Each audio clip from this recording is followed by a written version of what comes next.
Jelajahi cara baru mendapatkan informasi. Download Metro TV Extend sekarang. Baik, jadi supaya tidak menguras energi, Pak Gatot ya, menurut Anda sebaiknya penyelidikan ini ditindaklanjuti atau justru tidak perlu ditindaklanjuti, Pak? Kita harus berpikiran positif kepada Kepolisian Republik Indonesia bahwa untuk meredam salah satunya adalah dengan memanggil Rocky untuk diadakan penyelidikan. Dan tentu nanti seandainya benar-benar mengambil jalan tengah dan sebagainya, sampaikan kalau memang yang disampaikan Rocky ini tidak ada delik hukum, ya dikeluarkan SP3 sehingga semuanya tenang, karena kita kan negara hukum yang harus patuh pada hukum. Jadi jangan berpikiran negatif bahwa Rocky dipanggil diperiksa ini untuk dipidanakan. Tentunya polisi juga berjiwa besar untuk membuat tenang semuanya.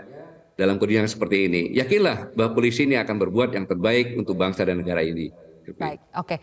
Barreskrim Polri tidak memproses laporan yang pasal penghinaan terhadap presidennya ya Pak, melainkan pasal penyebaran berita bohong Undang-Undang Nomor 1 Tahun 1946 yang tadi Pak Gatot sebut Undang-Undang Warisan Kolonial. Tapi menurut Anda pidato Rocky, jika yang dipersoalkan adalah pidato Rocky soal tadi dua diksi yang dianggap kasar tersebut, kemudian juga ada ambisi Jokowi mempertahankan legasi, pergi ke Cina, tawarkan IKN, mondar-mandir dari satu koalisi ke koalisi lain untuk mencari kejelasan diri, hingga menyebut Jokowi dengan dua diksi yang jadi masalah itu termasuk tindakan menyebarkan berita bohong atau itu adalah sebetulnya analisa pendapat pribadi dari Rocky, bukan termasuk menyebarkan berita bohong? Analisa yang berdasarkan kenyataan. Memang kondisinya Presiden beberapa waktu yang lalu ke China, kemudian mengadakan perjanjian, itu kan terbuka zaman sekarang. Kemudian mondar-mandir koalisi itu satu hal yang wajar dalam pesta demokrasi. Itu bukan berita bohong, berita yang ada. Apanya yang bohong? Kalau itu fitnah, penjarakan Rocky. Kalau itu fitnah. Kalau dia menyampaikan pernyataan-pernyataan yang benar, di mana letak bohongnya? Di sini, Silvi, pemerintah itu harus terbuka dalam memberikan edukasi kepada masyarakat dan nyampaikan fakta-faktanya, bohongnya demikian Rocky yang dilakukan, Rocky bohong. Tidak benarnya begini. Kemarin Presiden tidak ke China, contohnya seperti itu.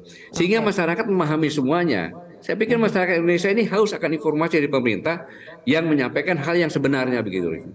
Baik. Terakhir, Pak Gatot, jika nanti ucapan Rocky Gerung ini dianggap memenuhi pasal penyebaran berita bohong, kemudian berujung pada pidana, apakah ini akan berdampak pada demokrasi? Ya, tentunya. Saya katakan bahwa dari segi historis di seluruh dunia, demokrasi di Indonesia ini adalah yang paling tinggi. Kenapa? Proklamasi kemerdekaan 17 Agustus itu, yang merdeka itu bangsa. Kemudian bangsa tadi yang menugaskan pemerintah.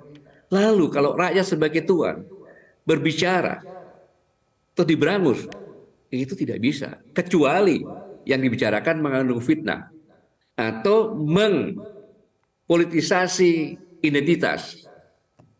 Nah itu yang bisa membuat bahaya. Tapi kalau menyampaikan pernyataan-pernyataan yang mengoreksi sekeras apapun, selama itu berdasarkan fakta, kenapa tidak? Itu demokrasi, itu risiko berdemokrasi. Kalau sekarang cara berdemokrasi ini dilakukan oleh Pak Jokowi mengiyakan, maka nanti yang berbahaya, gubernur, bupati pun bisa memenjarakan orang yang mengatakan kebenaran. Selesai demokrasi kita, tamat demokrasi kita. Begitu sih. Oke, baik, kalau begitu terima kasih Jenderal Purnawirawan Gatot Nurmantio telah bergabung bersama kami di Prime Time News hari ini.